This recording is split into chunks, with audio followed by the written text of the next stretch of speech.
ஸ்டாலின் திடீர்னு மருத்துவமனையில் அனுமதிக்கப்பட்டிருக்காரு. என்ன சார் இஷ்யூ? மடிச்சாண்டு போகிறதாக்கா மருத்துவமனைக்கு போகாமல் இருக்க முடியுமா? ஹார்ட் இஷ்யூன்னு சொல்கிறாங்க. ஹார்ட் அட்டாக்கு நெஞ்சில் தான் வலி வரணுங்கிற அவசியம் கிடையாது. ஜெயலலிதாவை அவங்க ஏற்றுக்கவே முடியாதுங்க. கடைசியில் என்ன பண்ணீங்க? அப்போல்லாம் ஆஸ்பத்திரிக்கு போனாங்க செத்து போயிடுவாங்க. முதல்வருக்கு நான் சொல்றது என்னன்னா,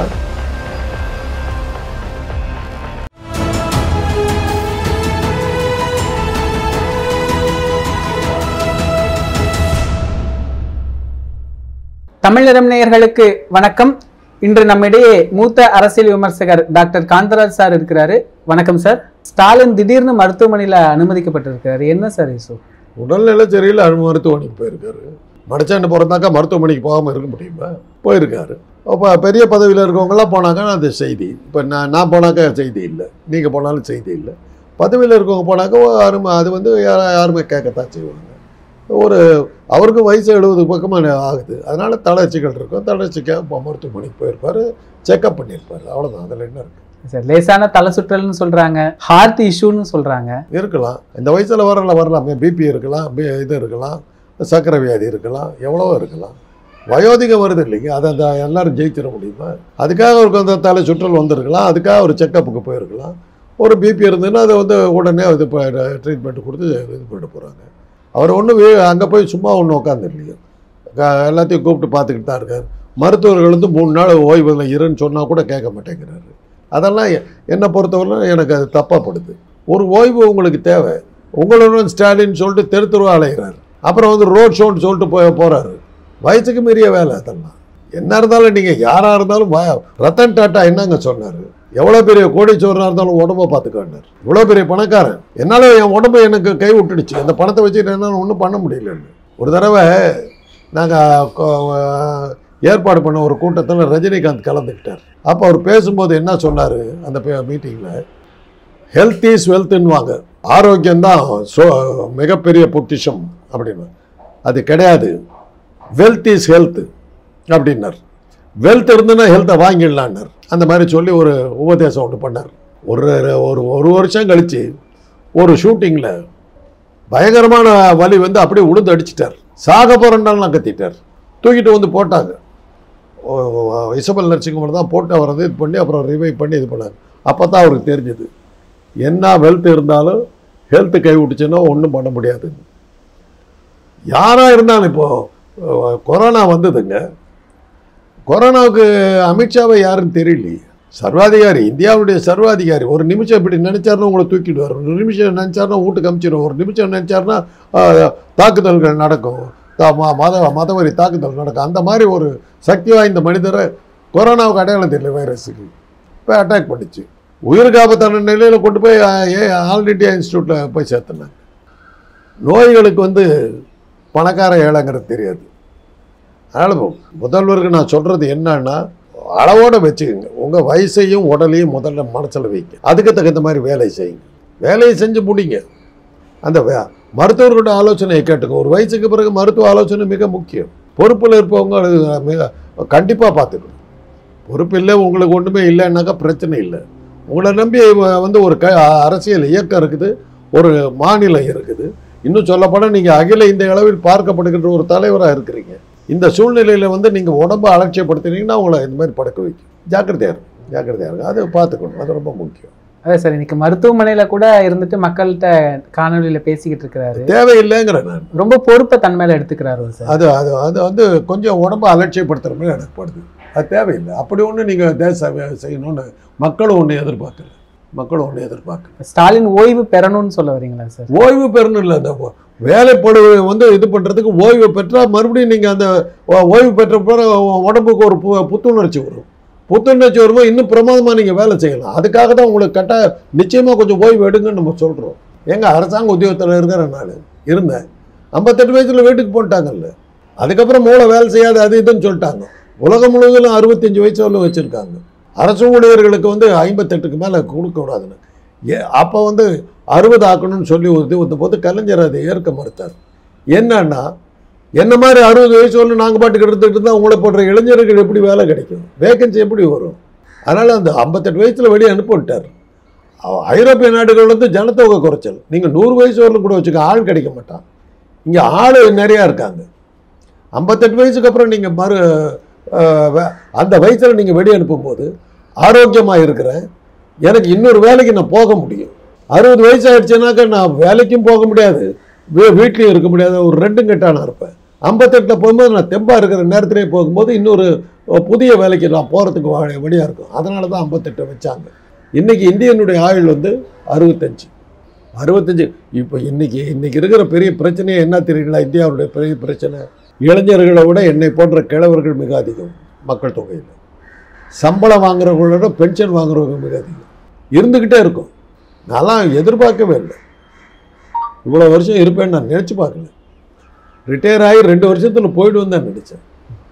ரிட்டையர் ஆகி எனக்கு ஏறத்தாழ 15 வருஷத்துக்கு மேலே ஆகிடுச்சு, 20 வருஷத்துக்கு மேலே ஆகிடுச்சு. 2000 ரிட்டையர் ஆகும், 25 வருஷம் ஆகிடுச்சு, ஓடிக்கிட்டு இருக்கு. இதுதான் இன்றைக்கி இருக்கிற பிரச்சனை. அதே சமயத்தில் எனக்கு தளர்ச்சி தெரியுது, ஓய்வு எடுக்கணும்னு தெரியுது. ஓய்வு எடுத்தாக்கா படுத்துடுவோங்கிற பயம் வருது, படுக்கக்கூடாதுங்கிறது. இதெல்லாம் வந்து நீங்கள் வந்து இதெல்லாம் மனசில் வச்சுக்கணும். உங்களை நம்பி ஒரு மாநிலம் இருக்குது, ஒரு இந்திய நாடே உங்களை எதிர்பார்க்குது. உடம்பை கவனிக்க வேண்டிய நேரம் இது. அதைத்தான் நம்ம சொல்கிறோம்.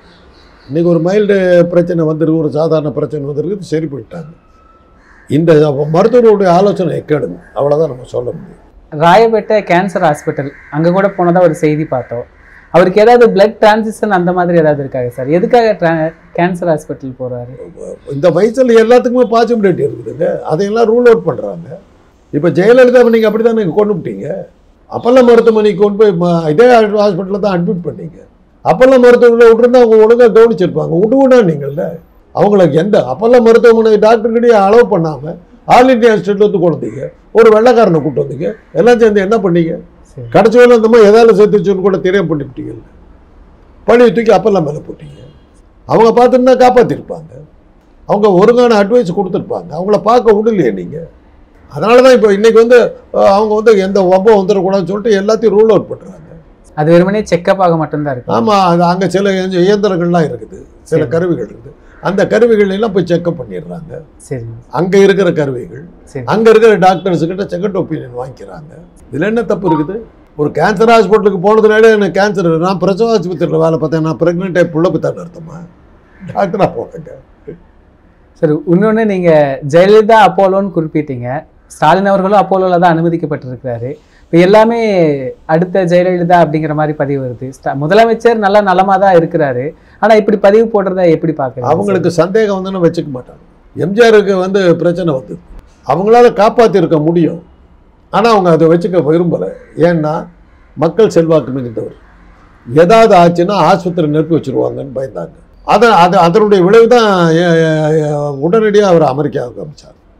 இங்கே செய்ய முடியாதுன்னு இல்லை, ஒரு அல்பமான நோய் எம்ஜிஆருக்கு வந்தது, இங்கே எல்லாம் சரி பண்ணியிருக்கலாம். ஆனால் இங்கே ஏதாவது ஒரு ஜெயலலிதாவை அவங்க ஏற்றுக்கவே முடியாதுன்னாங்க. கடைசியில் என்ன பண்ணீங்க? அப்போல்லோ ஆஸ்பத்திரிக்கு போனாங்க செத்து போயிடுவாங்க அப்படிங்கிற மாதிரி கிளப்பி விட்டு அப்போல்லோ அவருடைய பெயர் புகழ் எல்லாத்தையும் ஒழிச்சு கட்டினீங்க ஒரு சீசன். அதுக்கு தான் அவர் பிரதாப் ரெட்டி பயந்தார், வேண்டான்னார், முடியாதுன்னார், மிரட்டி தான் கொண்டு போய் வச்சுங்க. எத்தனை ரகளை சிசிடிவியெல்லாம் எடுத்து தூக்கி எறிஞ்சுவிட்டு அந்த மருத்துவர்களை வேலை செய்ய விடாமல் தடுத்து ஆல் இண்டியா இன்ஸ்டியூட்லேருந்து யாரையோ கூட்டிகிட்டு வந்து விட்டு, யாரோ ஒரு வெள்ளைக்காரனை கூட்டிகிட்டு வந்து விட்டு, கடைசியில் என்ன பண்ணீங்க? எல்லாம் பண்ணதுக்கப்புறம் வந்து பழியை தூக்கி அப்போல்லோ மேலே போட்டு போயிட்டீங்க. ஆனால் இன்றைக்கி அந்த பிரச்சனை இல்லையே. அப்போல்லோ மருத்துவர்கள் தான் பார்க்குறாங்க, ஒப்பீனியன் கேட்குறாங்க. அவங்களுடைய அப்போல்லோவிலே சுற்றி ஒப்பீனியன் கேட்குறாங்க. ஒப்பீனியன் கேட்குறதுக்கு வந்து எல்லாத்துக்கும் நடக்கிறது தானே. இந்த வயசில் அதை ரூல் அவுட் பண்ணணும், அதை கவனிக்காமல் இருக்கக்கூடாது. எங்கேயாவது கண்ணுக்கு தெரியாமல், ஏன்னா கேன்சர்லாம் எங்கே இருக்குதுன்னு தெரியாது, அதை கண்டுபிடிக்கணும். ஒருவேளை இருந்ததுன்னா இப்போது ஹார்ட் அட்டாக்குக்கு நெஞ்சில் தான் வலி வரணுங்கிற அவசியம் கிடையாது. சிலதெல்லாம் சொல்லக்கூடாது, ஏன்னா பயந்துக்குவாங்க மக்கள். இந்த இடத்துல புளியாங்காய் சின்ன மாதிரி பல்லு பயங்கரமான கூச்சம் எடுத்ததுன்னு வச்சுங்க, கூச்சம் எடுத்து அப்படியே இப்படி போச்சுன்னு வச்சுங்க, இந்த இடமெல்லாம் விண்டு தெரிச்சதுன்னா ஹார்ட் அட்டாக்காக இருக்கலாம். ஹார்ட் அட்டாக் நெஞ்சில் வரணுங்கிற அவசியமே கிடையாது. நான் ஒரு இடத்துல வேலை பார்த்துக்கிட்டு இருந்தோம், எனக்கு மூத்த அதிகாரி, ஒரு அதிகார வர்க்கத்தை சேர்ந்தவர், அவர் வந்து இந்த பல்லு கூசுதுங்கிறார். அவரை உடனே பொது மருத்துவமனைக்கு அனுப்பிச்சிட்டோம்.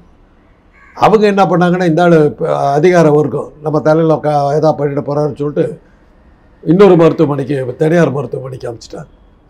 அனுப்பிச்சிட்டு நான் அங்கே போன போது அவர் என்கிட்ட சொல்கிறார், காந்தராஜ் எனக்கு இந்த இடத்துல கூச்சல் பயங்கரமாக கூச்சம் இருக்குது அப்படின்னு.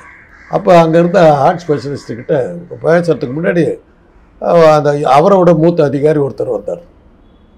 என்ன பண்ணார், சார் இந்த இடத்துல கூச்சமாக இருக்குதுங்கிறார், அது ஹார்ட் அட்டாக்காக இருக்கலாம் சார்ன்னுட்டார். அப்போ அவருக்கு பதிலாக வேறு யாராவது போட்டுருணுமான்னார். அது தெரியாது சார், இது ஹார்ட் அட்டாக்காக இருக்கலான்னு.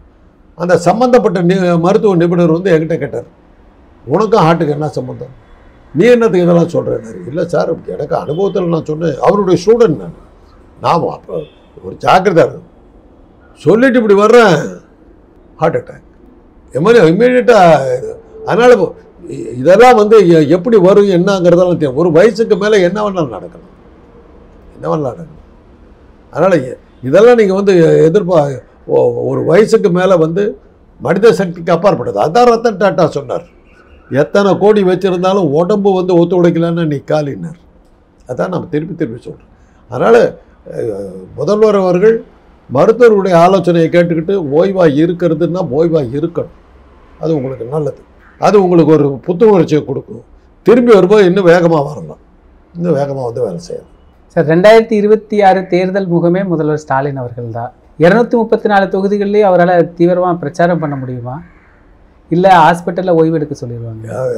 எம்ஜிஆர் வந்து உடம்பு சரியில்லாமல் படுத்தாருங்க, மருத்துவமனை அமெரிக்காவில் இருந்துட்டு எலெக்ஷனில் ஜெயிச்சார். போட்டாங்கல்ல, மருத்துவமனையில் தான் இருந்தார்.